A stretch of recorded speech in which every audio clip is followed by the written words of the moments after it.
वे शत्रु भी अर्जुन को स्वजन दिखाई पड़े। वो कहता है कि अपने कुटुंब को मारकर हम कैसे सुखी होंगे। यदि अज्ञान और मोह न रहे तो कुटुंब का अस्तित्व न हो। यह अज्ञान ज्ञान का प्रेरक भी है। भर्तृहरि, तुलसी इत्यादि अनेक महानुभावों को वैराग्य की प्रेरणा पत्नी से मिली, तो कोई सौतेली मां के व्यवहार से खिन्न होकर वैराग्य पथ पर अग्रसर हुआ दिखाई देता है।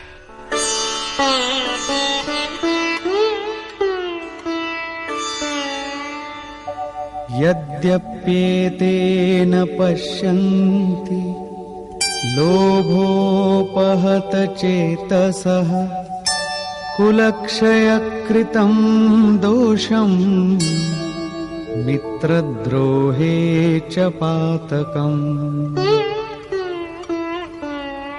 यद्यपि लोभ से भ्रष्ट चित्त हुए ये लोग कुल नाश के दोष और मित्र द्रोह के पाप को नहीं देखते हैं, ये उनकी कमी है।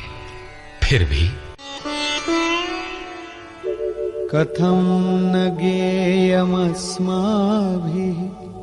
पापादस्मान्निवर्तितुम् कुलक्षयकृतं दोषं प्रपश्यद्भिर्जनार्दन। हे जनार्दन, कुल नाश से होने वाले दोषों को जानने वाले हम लोगों को इस पाप से हटने के लिए क्यों नहीं विचार करना चाहिए। मैं ही पाप करता हूं ऐसी बात नहीं, आप भी भूल करने जा रहे हैं। कृष्ण पर भी आरोप लगाया। अभी वो समझ में अपने को कृष्ण से कम नहीं मानता।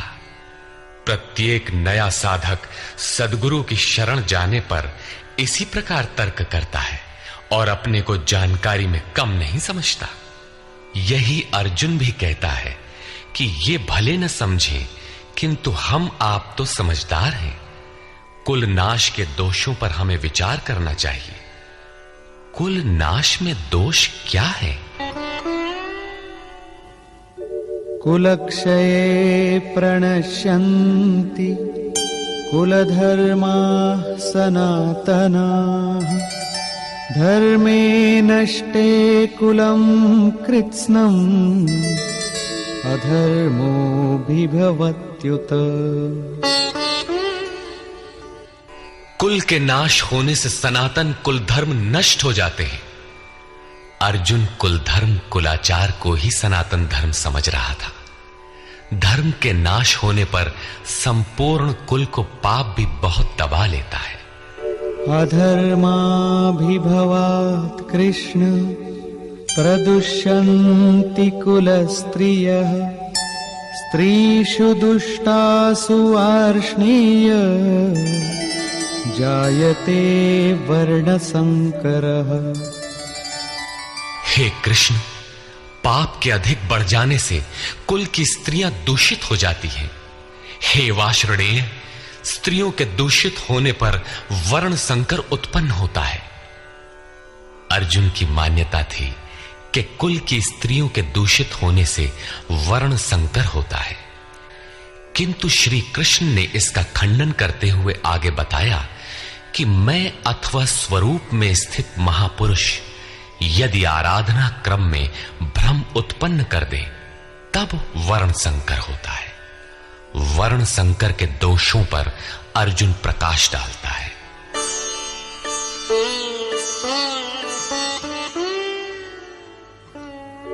संकरो नरकायैव कुलघ्नानां कुलस्य च पतन्ति पितरो येषां लुप्तपिण्डोदकक्रियाः।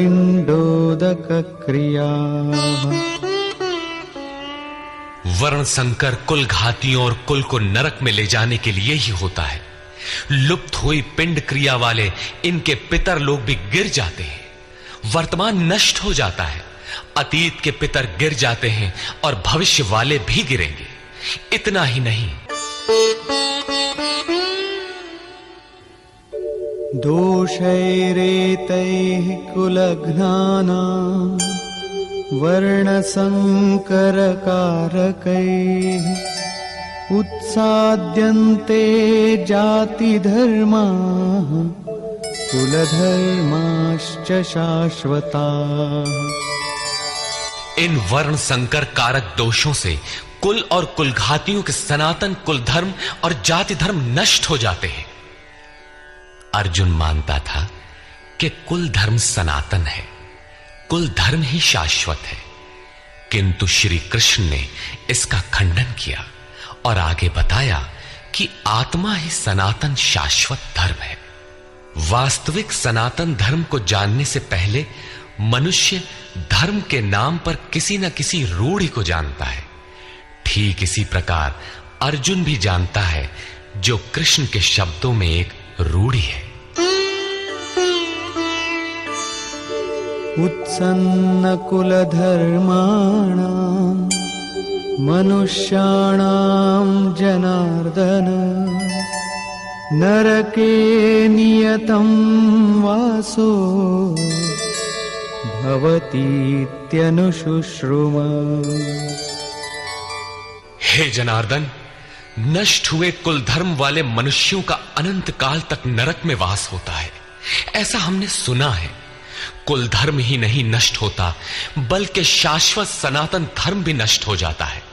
जब धर्म ही नष्ट हो गया तो ऐसे पुरुष का अनंत काल तक नरक में निवास होता है, ऐसा हमने सुना है, देखा नहीं, सुना है। अहो बत महत् पापं कर्तुं व्यवसिता वयम् यद्राज्य सुखलोभेन हन्तुं स्वजनमुद्यताः। अहो, शोक है कि हम लोग बुद्धिमान होकर भी महान पाप करने को तैयार हुए हैं। राज्य और सुख के लोभ से अपने कुल को मारने के लिए उद्यत हुए हैं। अभी अर्जुन अपने को कम ज्ञाता नहीं समझता। आरंभ में प्रत्येक साधक इसी प्रकार बोलता है। महात्मा बुद्ध का कथन है कि मनुष्य जब अधूरी जानकारी रखता है तो अपने को महान ज्ञानी समझता है, और जब आधे से आगे की जानकारी हासिल करने लगता है तो अपने को महान मूर्ख समझता है। ठीक इसी प्रकार अर्जुन भी अपने को ज्ञानी ही समझता है। वो कृष्ण को ही समझाता है कि उस पाप से परम कल्याण हो, ऐसी बात भी नहीं। केवल राज्य और सुख के लोभ में पड़कर हम लोग कुल नाश करने को उद्यत हुए हैं, महान भूल कर रहे हैं। हम ही भूल कर रहे हैं ऐसी बात नहीं, आप भी भूल कर रहे हैं। एक धक्का कृष्ण को भी दिया। अंत में अर्जुन अपना निर्णय देता है। यदि माम प्रतीकारम् अशस्त्रं शस्त्रपाणयः धार्तराष्ट्रारणे हन्युः तन्मे क्षेमतरं भवेत्। यदि मुझ शस्त्र रहित न सामना करने वाले को शस्त्रधारी धृतराष्ट्र के पुत्र रण में मारे तो उनका वो मारना भी मेरे लिए अति कल्याणकारक होगा। इतिहास तो कहेगा कि अर्जुन समझदार था, जिसने अपनी बलि देकर युद्ध बचा लिया। लोग प्राणों की आहुति दे डालते हैं कि भोले भाले मासूम बच्चे सुखी रहें, कुल तो बचा रहे। मनुष्य विदेश चला जाए, वैभव पूर्ण प्रासाद में रहे, किंतु 2 दिन बाद उसे अपनी छोड़ी हुई झोपड़ी याद आने लगती है।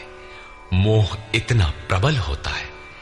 इसीलिए अर्जुन कहता है कि शस्त्रधारी धृतराष्ट्र के पुत्र मुझ न प्रतिकार करने वाले को रण में मार दें, तब भी वो मेरे लिए अति कल्याणकारी होगा, ताकि लड़के तो सुखी रहें। संजय उवाच।